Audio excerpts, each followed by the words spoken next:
Okay, good afternoon, good evening, and good morning saan man sulok ng ating bansa at ng ating mundo. Ang pupuntuhan ko ngayon ay regarding ito sa isang general na hindi na confirm sa promotion, but ang requirements na ng Commission of Appointment is makita yung authority na nagbibigay siya ng support with notary public. So meaning, hindi pwede makialam ang Commission of Appointment, even the Armed Forces of the Philippines, mayroong military justice ng military, pero hindi nga pwede mag-intervene dahil nasa korte.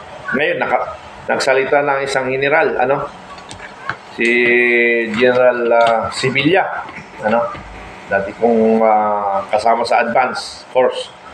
Ngayon, maaaring pinayagan na siya ng korte at ng EFP na magsalita sa harap ng publiko.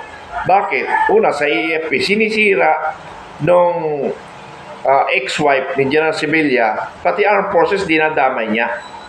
Which is unfair naman sa armed forces na sinasabi niya na wala daw magagawa ang EFP. Normally, kung naiintindihan natin ang batas ng Pilipinas, kung maintindihan natin, hindi mangingibabaw ang military justice, ang batas ng military.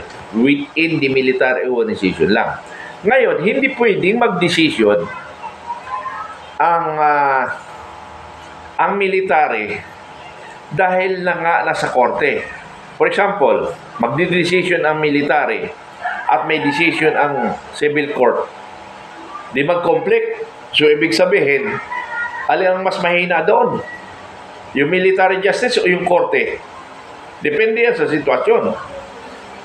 Ngayon, kung nanalo ang military justice, natalong civil court, ay lumalabas ngayon, mas magaling ang EFP. So, hindi pwedeng makialam ang EFP sa problemang pamilya.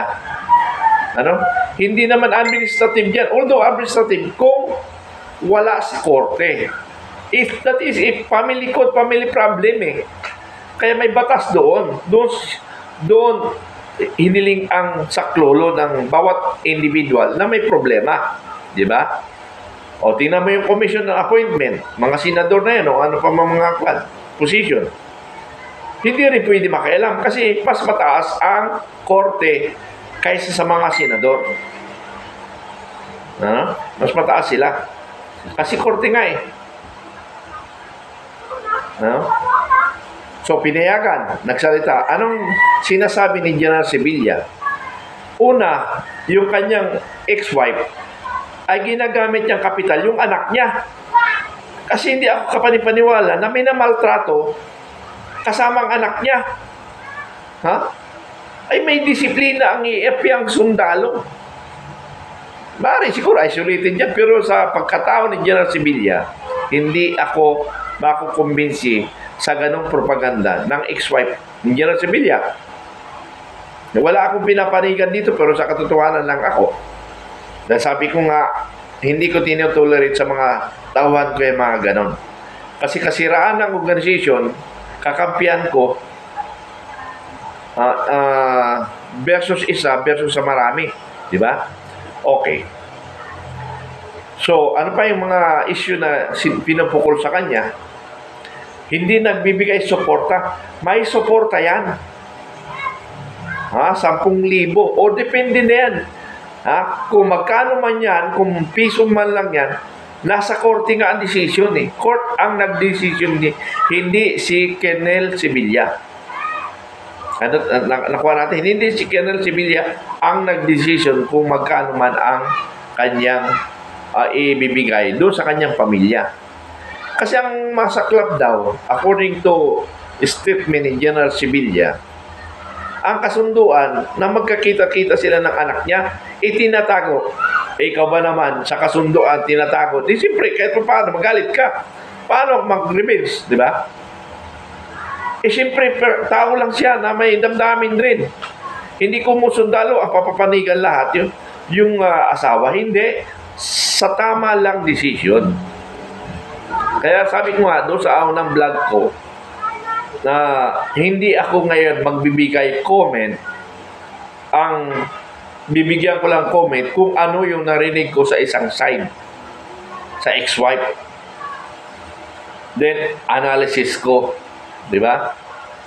Analysis ko sa ex-wife at saka analysis ko kay General Sibilyan. Di lahat yung analysis ko pumasok doon sa katotohanan. Di ba? So, ganun, unfair. Talaga unfair. Nasisira ni Epe na kakagawa ng ex-wife na siya naman may gawa. Ha? Maraming ganun eh.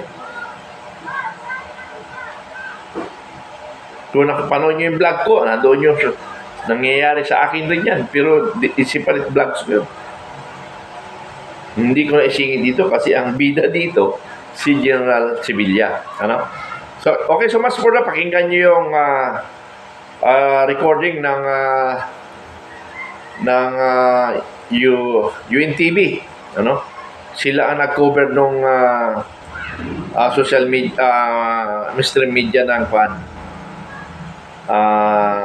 regarding do sa issue na labang kay General Sibilya. No? Pakinggan natin.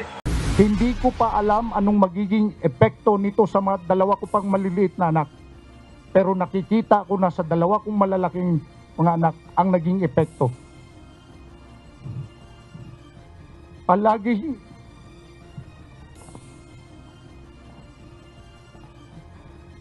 Palaging nagsasabi yung anak ko, Daddy, nag-uusap kami. Daddy, tumayo ka lang. Kaya ito ako ngayon, lalaban ako bilang tatay. Emosyonal ang matikas na si Brigadier General Ranulfo Sevilla nang humarap sa media upang ikwento ang nagiging epekto sa kaniyang mga anak nang hindi nila pagkakaunawaan ng dating asawa na si Tessa Sevilla. Anya, pinili niyang manahimik sa mga paratang na ibinabato sa kanya dahil sa court order. Pinagbabawalan na silang magsalita sa anumang forum dahil nasa korte na ang kasong indirect contempt na hiniain nila laban kay Mrs. Sevilla. Itong court order na ito ay address sa kanya, pero dahil ako ay party to the cases that I filed, I opted to remain silent so as not to violate any rules of the court. Ito po ay nagmula sa kaso na indirect contempt na pinail namin sa kanya. At yung indirect contempt na yon ay nagmula sa kaso na ipinail ko or petition na ipinail ko na absolute declaration of nullity of marriage. So yun po ang dahilan kung bakit nanahimik ako, pero lately po hindi ko na po kaya dahil apektado na po ang aking mga anak. Ngunit dahil apektado na ang kaniyang mga anak, naglakas loob na rin siyang magsalita, lalo na at nakaranas na ng depresyon ang isa sa kanila dahil sa mga pangyayari. Pinabulaanan din niya nga isa-isa ang mga aligasyon ng kaniyang asawa. Una dito ay matagal nang na-dismiss ng korte ang kasong violence against women and their children na final noong 2014 laban sa kaniya. 2017 pa umano sila hiwalay ng kanyang asawa, kaya imposible ang aligasyon ng kanyang asawa na pananakit. 2018, na-confirm pa siya bilang colonel ng Commission on Appointment, pero walang kasong pananakit na nakafile sa kanya. Maging ang child abuse na inaakusa sa kanya, mariinding nitong pinasinungalingan. Aniya ni minsan walang tumistigo sa korte sa mga anak niya ng child abuse. Last Tuesday po, nagsasalita yung anak ko na siya raw ay minamaltrato. Ako'y nasaktan talaga dahil ginamit ang anak ko. Pero hindi niya alam na pagkatapos magsalita ng anak ko doon sa inyo, sa media, lumapit po ang anak ko, pumunta sa akin sa holding area at umiyak, yumakap. Ito po ang video. Ito po ang video. Yumakap siya sa akin.